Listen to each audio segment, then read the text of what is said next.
I really, really hope that you all have had a chance to look into some of the very interesting workshops, and more importantly, to talk to the very interesting people that are around here. And hopefully some of you have also had some time to have some lunch. We'll continue with the program and start out by having a short set of interesting short presentations. And this session is chaired by Tilde Becker. Tilde is Associate Professor at Eindhoven University of Technology. So Tilde. Yeah, thank you. So welcome back everybody. So just like this morning, this will be an interesting but fast moving session if all goes well. First, to let you know, there will be 5 instead of 6 presentations. The second person who is presenting isn't present, so also the presenters now know that they move up 1 slot. I think I've got almost all presenters here, so if one presentation is done, please make sure you already get mic'd up. Okay, so now it's time for the first presenter, and like Janet said this morning, usually, I want to say the names, okay. Okay, so here's the first presentation called Integration of Digital Fabrication in Architecture Curricula. Okay, the floor is yours. Thank you very much. I would like to thank my collaborator, Hızla Milatsimisic, from the International University of Sarajevo for this participate to the workshop. With the recent developments on the computer-aided design and manufacturing technologies, there have been a transformation of the current process of architectural design practice. This transformation requires an understanding of the design realm by facilitating the creation of complex free-form geometries with greater precision, quicker finishing, and improved automation. Some of the well-known designers of our time illustrated the potentials of algorithmic design, generative design, and parametric design for architecture through their works. For example, Gary Partners, Greg Lynn, Herzog de Meuron. So they develop a unique and innovative approach to the process of delivering complex building projects and design artifacts using CAD, CAM tools, CNC technologies. They started to use in their profession, providing many new possibilities for the development of industrial manufacturing, creating free-form, complex design artifact and building components. So the positive changes in this employment will further influence the way people work, communicate, interact, and collaborate, as digital technologies are gradually defining and reshaping the environment we inhabit. The further applications of these emerging technologies in design will provide new opportunities as well as challenges for the future practice. For future generation of designers, the integration of these technologies in the new design languages and resources with the skills of designing with these new tools become a vital requirement. So in accordance with this new demand in design education, new subjects has been introduced in architectural curricula, assisting the investigation of the free-form, complex design artifact, building components, and material attributes. These new subjects include both components of experiencing the digital design process and the process of production. In our paper, we talk about 2 cases with the collaboration of the top economics and technology in Ankara and International University of Sarajevo. So I'll be showing very quickly some of the examples that we have done in these workshops. The common objectives of the cases were to provide a set of experiments about exploration of forms and to understand how these forms could perform the role of activator in the everyday life of the citizen. After the first set of experimentation on form finding, certain functions, realistic or more abstract ones, would add it to the morphs to further experimentation. The students started with the digital experimentation of the form finding continue with the physical exploration of how to reshape materials. The cycle from digital to physical and vice versa was repeated in order to adapt form to a certain performance. Studies show that working with the digital medium requires a different kind of thinking. Our observations also point out that the basic methods of design teaching, such as the typology, graphical representation, contextual and conceptual exploration, are not the same as the traditional design pedagogy. So digital design requires teaching in the students algorithm computing, morphogenesis, form exploration, as well as the materialization and the production techniques. Some students should be exposed to the concept and technologies of digital design and fabrication by giving a chance to explore design artifacts in the digital and physical form. So the theoretical, computational, and the cognitive approaches of digital design and computation in relation to the design pedagogy have become a new research area.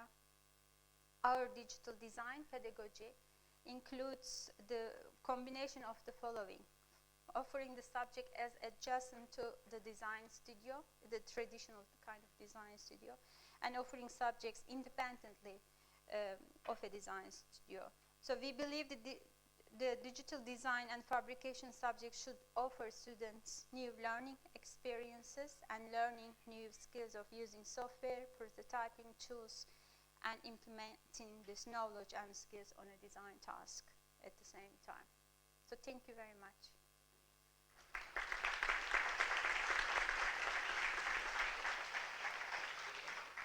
Okay, thank you very much. So are there any questions?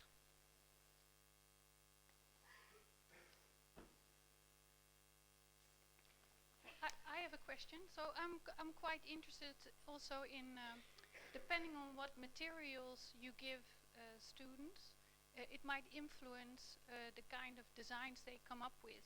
Do you have any experiences in your context? Yes, this is a very important element in the whole process.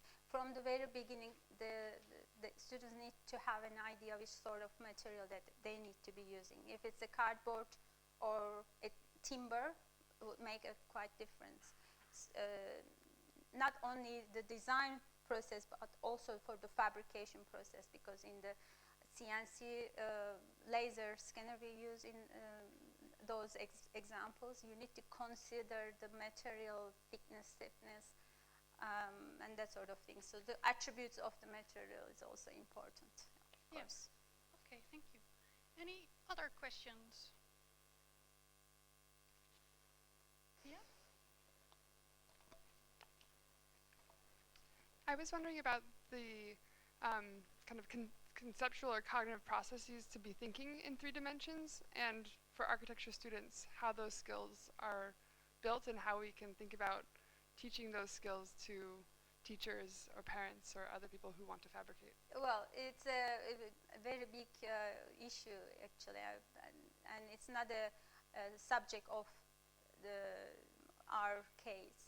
It is starting from the first year of the architectural design education and going through all 4 years, basically. But what they are doing is just transforming the idea into 3D and 2D by making models and try to see, observe the models and understand how it really looks. Then they are transferring that 3D into 2D. So they are trying to get that sort of cycle, and they have conceptualized the space. Okay, thank you very much for this presentation. Next one.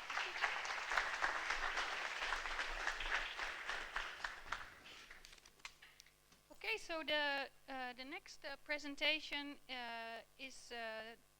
contains work from University College of London from the UK. Great. Hello everyone, my name's Jessie Baker. I'm an interaction designer and a PhD researcher in computer science. My research spans education in a slightly more general sense. I don't really focus on education in the classroom, but more education at all ages and, as you'll see, various types and points in life. So this is a paper I wrote for this, which is about how we can maybe make small-scale fabrication a little bit more open, and hopefully that can educate us as members of communities. So behind every single product, it doesn't matter whether it's in a classroom or in your living room, there is a story. There's a journey of people, of places, of raw materials. Yet, at the moment, we have very little means of finding out the production processes and people and situations that went into creating the things that we surround ourselves with every day. So my research looks at how we might be able to make some of these production processes behind our stuff a little bit more transparent, and how that might foster more knowledge in general about making processes, and perhaps increase skills in making processes as well. So it's been over the past sort of 50 years, mass globalization of production means that our stuff gets made quite a long way away from where we live.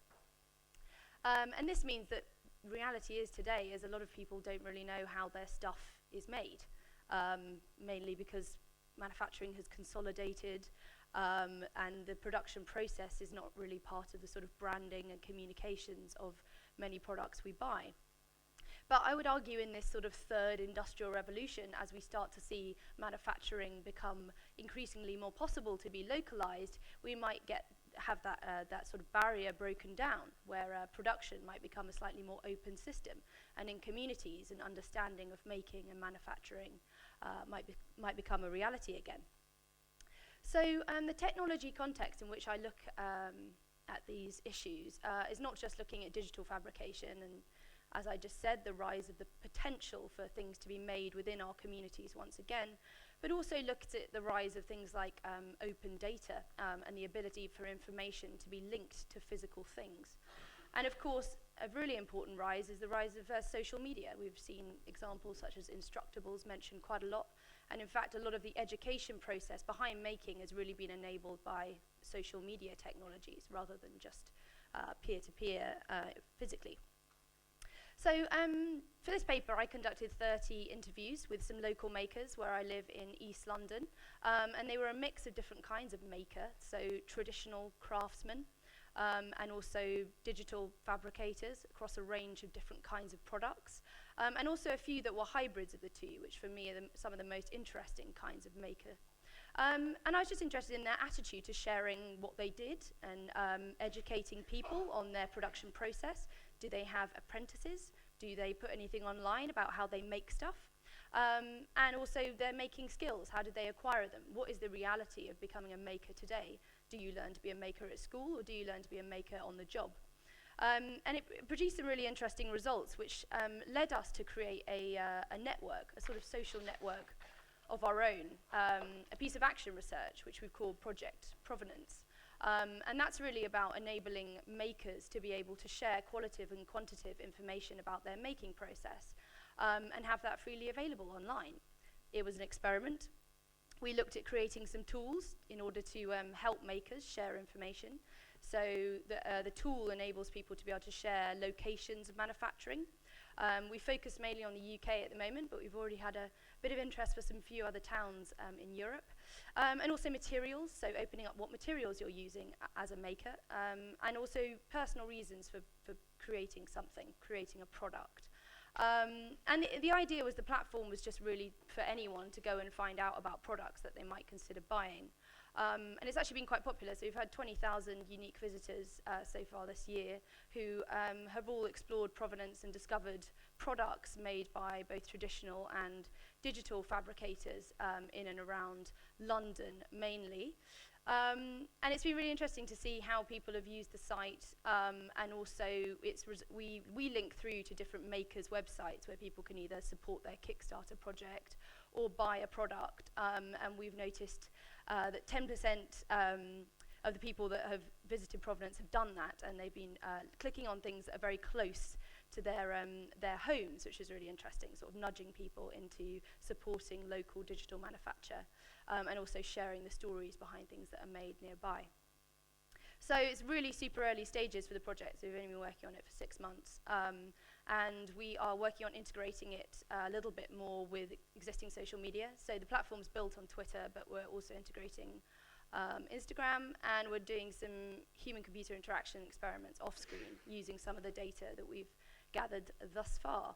But yeah, very interested in people's thoughts, and if they want to, the platform's at provenance.it, so you can visit it, you can add your own product if you're a maker, or if any of your students are makers. And just, I'm particularly interested in how people can see extensions of this research, whether this could form part of a curriculum or part of some classroom learning. Thank you.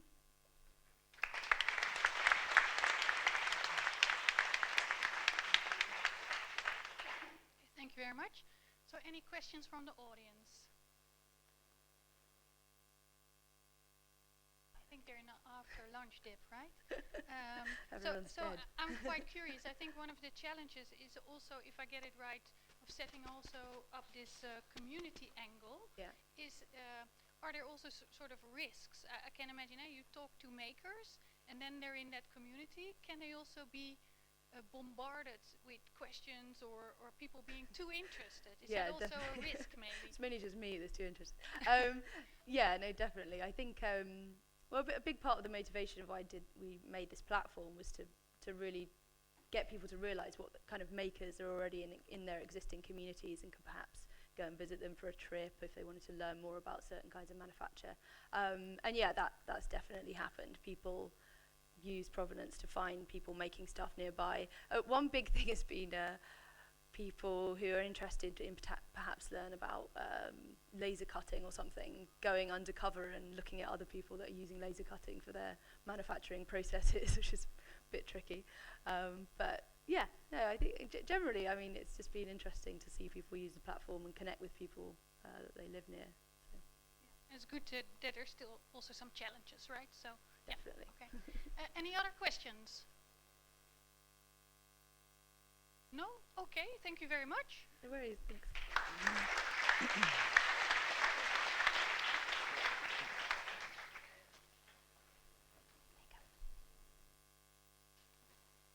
Okay, so the next presentation is about work done at Chalmers University of Technology in Sweden.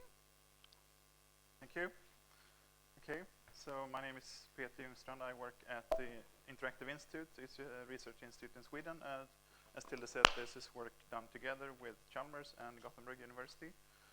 So this is our working place at Lindholmen in Gothenburg, where part of this has been done, but also many places around.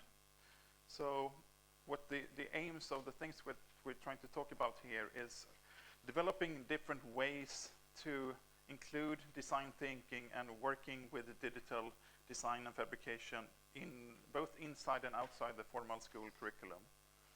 So part of that is to address schools as they are and the constraints and the curriculum and the teachers and everything that is there, and see how can we bring in programming skills, how can we bring in understanding of digital crafts into this forum. How can we develop and partly redesign methodology to address different age groups and different skills that they have associated with that. When we draw on, for instance, computer science and design education for elderly people or for adults. We're also interested in how we can sort of go beyond the traditional STEM area, or science and mathematics and technology and computer science, and go beyond into arts and into crafts, and sort of move designing and creating interfaces, interactivity in that area. Okay. We also want to see how we can address different cross-subject issues. So how you can get projects that are engaging to kids, that are touching both about mathematics and programming or computer science, but also on aesthetics, perhaps on chemistry and physics and so on, and sort of create a whole meaning, a set of a more holistic thing that addresses multiple issues. And we also want to involve kids with special needs and not only work with normal classes. So these are some of the activities that we've been doing so far. Digitalverkstan, which is more about young adults and trying to get them into this area and especially to encourage entrepreneurship. We've had more focused workshops on creating new kinds of musical instruments for young kids, which worked out very well for attracting girls. When we did not include technology things in the advertisement, then we could actually attract a lot more girls. When we had things like hacking or technology-oriented subjects in the advertisement, that tended to attract more boys. But then the actual thing that we carried out was quite the same, and the girls were very proficient once we actually were able to attract them. We've had another project called Touch At, which is about working with kids with disabilities and special education, and see how we can engage them into the design process. And the Hacker Club, which has been a general area for involving kids into digital design. So here are some principles that we try to extract from these different kinds of works that we see can be applied to many areas in this field. So one thing is the peer learning, that rather than the kids should ask the teachers or the facilitators, but encourage them to sort of be happy when they fail and encourage that and see that they can learn when they do wrong, and encourage them to talk to their peers and learn from each other rather than waiting from the help from an adult or from a facilitator. Another thing, especially since we're working with designing games or sort of not designing tools that are about efficiency in the first place, but more openly, that lack of knowledge in a specific area can be a creative opportunity. So when you have a limited set of viewing an area, you don't already have sort of a formed way of looking at things, and that can be used as a creative opportunity, so you can find new ways of solving problems because you're not so rooted in your thinking. And then agnostic outcome of learning process. It's that we're trying to motivate the kids, that the motivation for what they do should be what drives what they're doing, rather than that we have a special curriculum that they should fulfill. Okay, so these are more general ideas about the motivation of what we're doing, that we see that in the society that we're moving in, this kind of knowledge will be essential for everybody, and therefore we need to make sure that kids get this understanding. And by fostering games and personal expression and having a more holistic view, we can get the kids to understand more broadly how the different subjects tie together. Yep, I think that's it. Okay, thank you very much. Thank you.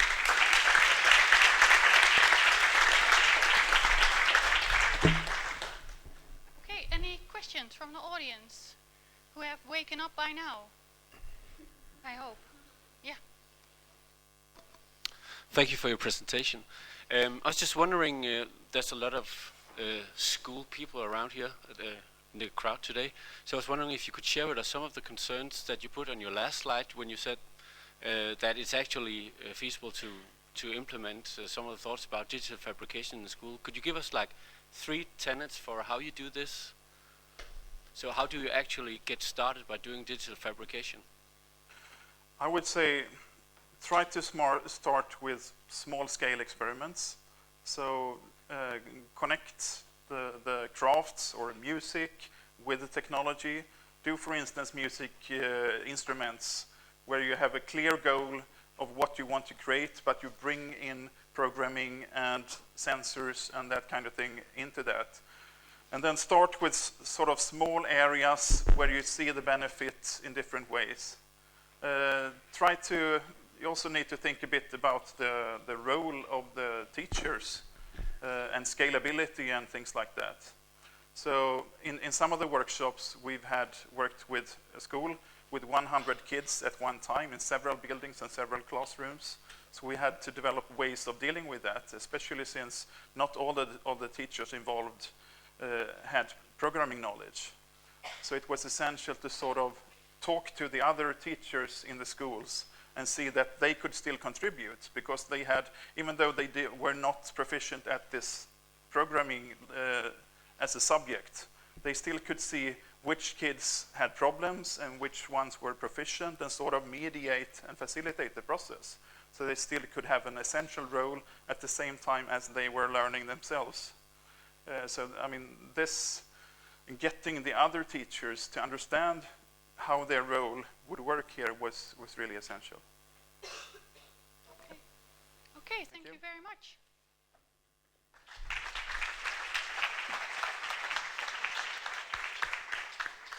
Okay, the fourth presentation is work done here at the university, and I'll try and pronounce the name, but forgive me, from Aarhus University. Good? Okay. Okay. Is my breath too loud, or no, it's okay? Yeah, okay. Yeah, so my name is Kasper. I'm a PhD student here at Aarhus University. I just started a few months back, and I'm interested in designing digital technology and materials for digital fabrication in schools. And I'm really interested in looking at how hackers work and how they design technology. So I want to start off by asking if anyone here has tried to have some tech go break on you. You probably have. Your iPhone might crash or whatever, and then you're in this situation where either you go with the warranty or you open it and you fix it yourself. And if you fix it yourself, then you'll probably come around to the conclusion that if the design by standard or from the start is designed with open values instead of black box closed values, then it's much easier to repair, and it's much easier to share this knowledge with your community and your friends. So we think that this sort of relates to digital fabrication in more than one way. The first is that if we want to teach kids how to use these different technologies, then we need them to learn how to write and produce with them instead of just consuming and reading with them. So if you have like a makey, then you follow the instructions, then you put it together and throw it out, then you're done, and you don't do any more with it. Same thing goes for 3D printers. So instead, we have to teach them how to write with these technologies, just not use them or consume them. And Loris Lexi of the Creative Commons also points towards that open technology in itself embodies technical knowledge, and that we cannot formally teach without having these open designs, as, for example, it becomes illegal to actually hack your product or something else. So it becomes legally impossible in some respects. It's also especially important to think about ethics when designing these new technologies when we're dealing with adolescents, because adolescents experience new technology and media as new social cultural forms, and they will sort of adapt the values that are placed in designs from the design process. So we suggest using 7 hacker ethic values as a tool to think with when designing digital fabrication technologies and materials, to promote critical thinking and reflection on the design values that goes into the actual design. We also hope that it can provide a language to qualify the design discussion and new inquiries into this hackerism field. And then we hope that it can promote a free and open culture in schools, or design culture in general. So, and yes, my figure works there. These are like the 4 or 7 lenses, but I'll only have time to go through 4 of them. And they work in pairs. So the first pair relates to the work ethics of hackers. And the first value is that of passion, which Heinemann describes as something intrinsically interesting pursuit that energizes the hacker to do his thing. And he just enjoys the realization of the project in itself and the work in itself. So we sort of have to support that in the design. The next value is that of freedom through having a dynamic life between work and other passions. So you don't have to like work all the time or just being, you know, playful all the time. You have to sort of mix these things. And also means that you need to protect the freedom of individual style and freedom of speech, freedom of expression, and so forth. The next two values relate to money ethics. And hackers don't really see money as having some sort of intrinsic value in and of itself. Instead, they motivate their work by contributing social worth through openness and community activities. So, for example, like the obvious example would be Linux, for example. I know that's not in school, but you see a whole community come together and building this amazing thing that nobody else were able to build. Yeah. And yeah, see, I don't have much time left. Yeah. So basically, if I were to give some short pointers in this presentation, there are more in my paper, then when you design these new technologies, avoid logout, like device logout. Use things that are open and free from the get-go, and it also makes it easier for schools to get started with digital fabrication. So, yeah, we suggest using these hacker values as a tool to think with when designing and implementing digital fabrication technologies. And we suggest considering these hacker ethics and embedding them into the design itself, and to generally think about ethics when designing new technology for use in school. Thank you. That's that.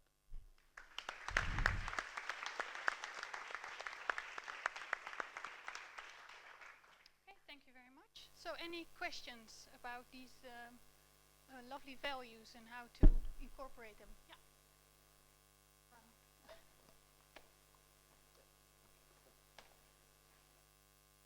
Hi, thank you for your presentation. Which technologies would you recommend to start with? If you should give some specific examples then. Like if you were just starting out in digital fabrication. Yeah, if you should start. I don't know, it depends on what your passions are really. Because I would like to start out with Raspberry Pi. I think that's a great example of like an open source, open hardware movement where they they're trying to like use old programming methods, I suppose, from like the old Amiga days and stuff like that, trying to get people passionate about programming again on these small devices and being constrained by, you know, the hardware and stuff like that. So for me, that's exciting. And then of course you have stuff like 3D printing, which is probably more exciting for people who are interested in architecture and stuff like that. Okay. But then again, if you were interested in, or your passion were, I don't know, fashion, then maybe lily pads are a better example, I guess. No, it was just to get an idea. Yeah, sure, but it's more about like, if you were, it's about designing for passions instead of saying, okay, you have this passions, then this will probably work for you. So it's sort of flipping it around, yeah. Thank you. You talk about social worth being Yeah. better than money, on more of a motivation for these people. Can you expand on that a bit, please? Like the social worth. It's like peer recognition, being recognized by your peers. So is this a status thing? Do you think it's is it a status thing? Is status Yeah, more it's more of a, like a status thing, yeah, definitely. So yeah, it's yeah, basically. I don't know how else to explain it. So it's not about money. It's about what do my community think about me? Do they recognize what I do? Can I contribute to their lives? Do I make them more happy and so forth? So it's not about like money in itself. So it's not about, you know, we're making these processes to, you know, profit in the end. That's not the point, which it is a lot of times. I can see that at least. Okay, thank you very much. Yeah, time's Thanks. up.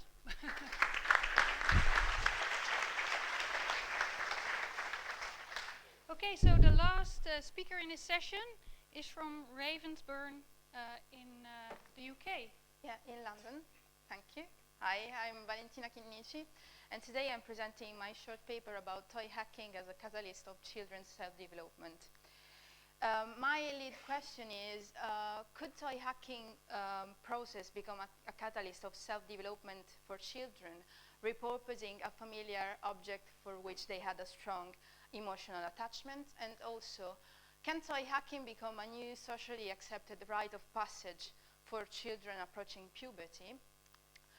To start answering these questions, I think we should explore STEM and STEAM curricula under an anthropological and sociological and psychological perspective.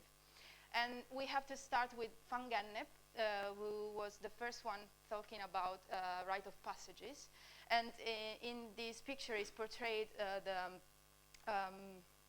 the society, the secret society of Mende in Sierra Leone. Children approaching puberty in this kind of society has to go through an initiation passage. So they scarify their skin on their face and in their back, and also they push their heads into a hole in order to remove the past of childhood from their body. Of course, it's not suitable nowadays. But basically, Van Gennep divides into 3 different stages the rite of passage. So we have the preliminary rite, or rite of separation, which is the one who the individual has to detach from something that was in the past, so his previous status. Then there is the liminal rite, or transitional rite, which is the acting out of death of something that was in the past and is not available anymore. And finally, we have the post-liminal rite, or rite of incorporation, when the individual has to reaggregate into a new social status. And this is valid for tribal societies. But now, we have the limonoid experiences, which are experiences that are more individualistic. So we have a strong critical feeling towards the society, and we spend more time on our own. So this kind of collective, oh God, what I've done. Oh no, sorry. No, it's okay. I just pushed the wrong button. Okay. Yes. So this kind of collective right is not available anymore, because in postmodern societies we don't have time to spend all together. So basically, toy hacking can become the social right where children can build up something with their peers. So transforming their toy, they will transform themselves. So they will take their comfort object, the transitional object. So it's a physical object that helps the child replace the mother-child connection. And also, toys are used as a learning materials, for example, in the Montessori method. So the children can build up skills and develop abstract thinking. In this case, maker spaces and fab labs can become the social scenario where it's possible to make this kind of social right happen, integrated by online presence. And educators and teachers can become the facilitators, but also the masters of ceremonies. So they will provide some rules, and they will help children to passing through this kind of transition. And children, metaphorically, will assist to the symbolic death of their comfort object, so they will kill the toy. So this is the preliminary phase. Then the toy will be surgically improved with, for example, my microcontrollers like Littlebits or Arduino to generate a new toy. And then the toy will gain a different meaning to him or her, but also they will discover themselves through the transformation of the toy itself. So this is possible thanks to a peer community that will take place not only in the digital space, but also in the actual physical space. And hopefully the Fab Lab could be the space entitled to do that. And children needs to do something, to tinker something, to build something. So for example, on the left-hand side, there is the super awesome Sylvia, who is a girl that started a web TV about tinkering. So she's making tutorials to share with her peers and her peers, sorry. And also we have the DIY.org by IDEO, which is an online platform where children can share their knowledge, so share tutorials, but also make some friends. So building up a peer community from a bottom-up perspective, but also having a strong emphasis on instructional materials, like instructional booklets and video tutorials available on demand. And basically, that's it. Unfortunately, we didn't have the time to test this kind of curriculum because the school are now finishing in the UK, so we didn't manage to start this project yet. But hopefully next academic year we will start researching on that. Thank you very much.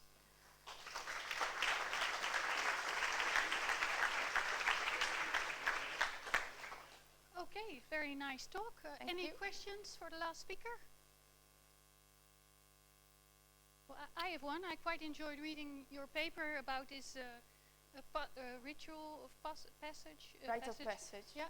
But I was also thinking about some of the risks maybe. You've got your favorite toys and you cut it up and you are being positive that it will be improved, but what if somebody really messes it up?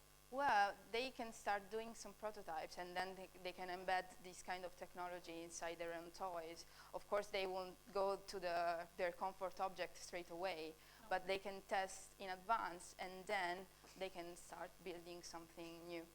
Okay, so there's some fail-safes built in Yeah, there. yeah. Good plan. Okay, thank you. Thank you. Okay, let's thank all the speakers of this session again.